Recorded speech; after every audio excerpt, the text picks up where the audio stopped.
Welcome back to the channel. This week we have a request from Yjunti. He wanted me to put MOTLEY CRUE Shout at the Devil against Skid Row's Slave to the Grind, and I'm gonna do it. Here we go. MOTLEY CRUE's 1983 masterpiece, Shout at the Devil, one of my favorite albums from one of my favorite bands. I know they're kind of a joke now. They should have retired when they said they were gonna, but what can you do? They were awesome back in the day. Shout at the Devil, that's the album where they really started to get some national attention, opening up for Ozzy Osbourne and the Bark at the Moon tour.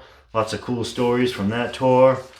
Here's the inner sleeve, the pentagram on it, and the lyrics. Nikki Sixx did a fine job with the lyrics on this album. Great lyrics. The fan club insert, where you could buy all their swag. There was no internet and websites back then, so this is how they sold it. And it's really cool that this is in there still. Awesome. I also keep, and don't laugh at me, I keep my MOTLEY CRUE Shout at the Devil puffy stickers in there. I might have been a little high one night and feeling nostalgic, and I remembered these puffy stickers were a big thing back then. I remembered having those, and I went on eBay and found them. I was like, holy shit, I gotta buy those puffy stickers. I bought 2 sets. I bought 3 sets. I actually gave 1 set to a friend. I have another set stuck on my dartboard over here on the cork board behind it. And I got this one. I actually picked up some Van Halen ones too that same time. Anyway, moving on. Skid Row's 1991 album, Slave to the Grind. This album debuted at #1.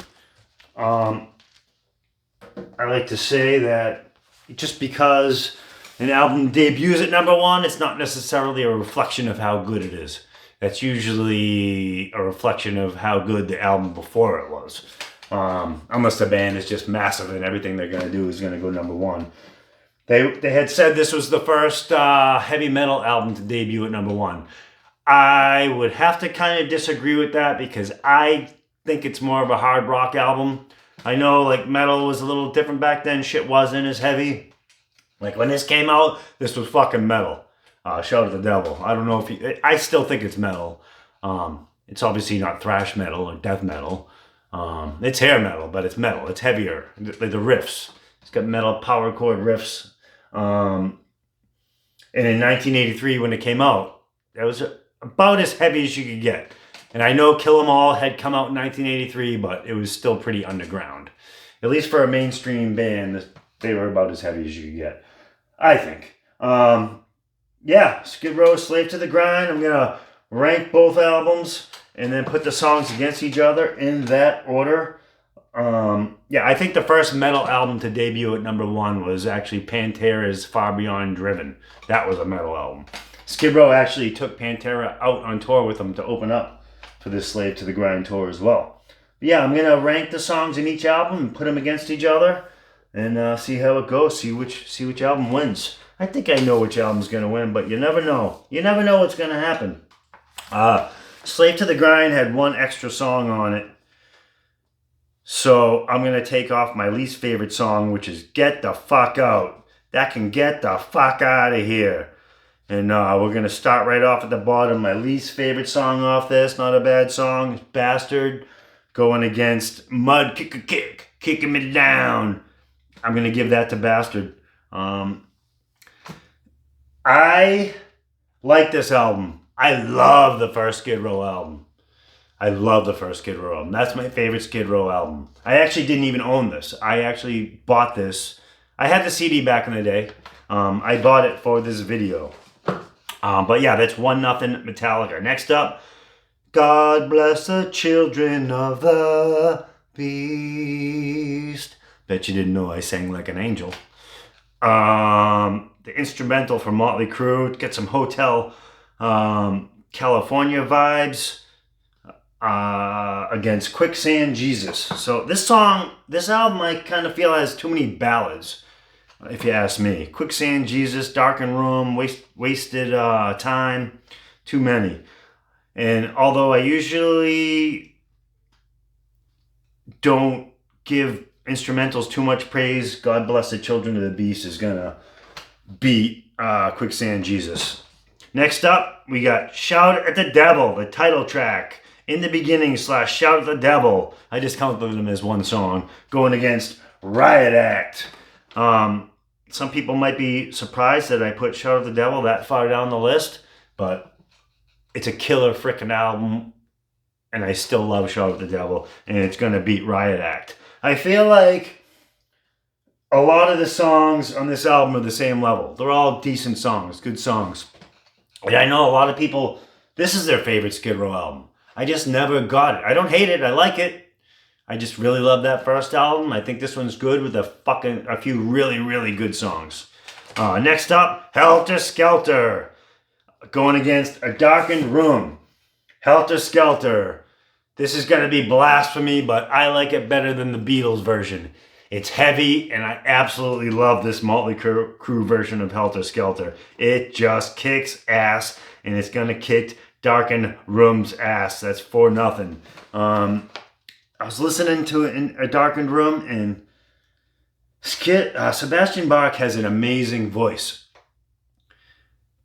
But I think he kind of overdoes it on this album. Like, if you listen to in My Darkened Room, at the end of every line, he like just overdoes the vibrato. And to me, it kind of annoys me a little bit. I don't know. He might have had some writing credits on this album too. I mean, this song, he didn't write anything on the first album. That song was pretty much written, and you can find the demos out there with other singers, and they were pretty much the same songs. He just came in and sang, and he took the album to another level because the songs were good with the other singers, but he made them awesome. But he didn't like write anything. This album, he wrote a little more, and he also contributed to the artwork. His father painted that picture, if you didn't know. Next up, enough of the useless information. Looks That Kill against Creepshow. Motley Crue, one of Motley Crue's biggest songs. They still play it all the time. They had a video for that song. Going against Saw My Baby Down by the Creepshow. Looks That Kill is gonna kill Creepshow. That is 5-0 Motley Crue. Next up, we got Red Hot. The kids screaming fight through the night. Dugga, dugga, dugga, dugga, dugga. Love and never fight with delight. Going against The Threat. Red Hot. All day, every day. This is a fucking beatdown. Alright, next up, we got the ballad. Really cool, moody, melancholy type of song. Danger. Going against Working for the Chain Gang. Danger. Every day, all day. Sorry. Next up. Too Young to Fall in Love. They had a video for that song as well. One of my top 5 Motley Crue songs. I don't know if I could do that, but it's up there. Going against Wasted Time. No, I do love Wasted Time. Song actually about Steven Adler from Guns N' Roses. Awesome song. Awesome song. But not as awesome as Too Young to Fall in Love. Next up. One of Motley Crue's heaviest songs, in my opinion. Knock 'Em Dead Kid. Going against one of Skid Row's heaviest songs. Slave to the Grind. Love them both. Slave to the Grind's fucking awesome, but it's not as fucking awesome as Knock 'Em Dead Kid. Oh, man, this is just a fucking beatdown. What do we got? 1, 2, 3, 4, 5, 6, 7, 8, 9-0. Will Skid Row get one next up? Will they at least get a tie? I don't know. We got 10 Seconds to Love. Raunchy, sleazy frickin' song. The definition of sleaze rock. Awesome riff. I love it. I love Mick Mars on this album. It's not drop D, but he just tunes down to D. It just gives it a heavy feel. His guitar tone's awesome. Not as good, awesome as the guitar tone on Girls, Girls, Girls, but just awesome. Love the song. Love the riff. Love Monkey Business. It's an amazing, amazing song.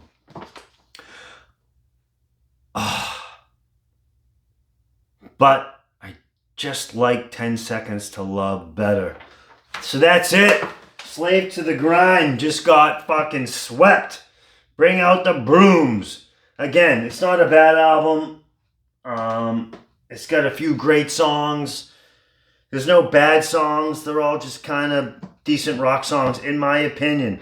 And I know my opinion is not the gospel, and I know a lot of people are going to disagree with me. So I want to hear your thoughts, 100%. But that's it. That's it for this video. Gonna move on. Now, my next album, I think I'm gonna rank all the songs on Appetite for Destruction, which is my favorite album of all time, because I got a request to put that album against another video, which, another album, which could be a quick video. So I wanted to rank the albums on Appetite first, because I think that deserves a video. But until then, thanks for watching. Please leave a comment. I really do appreciate it. Like, subscribe, and I'll see you next time.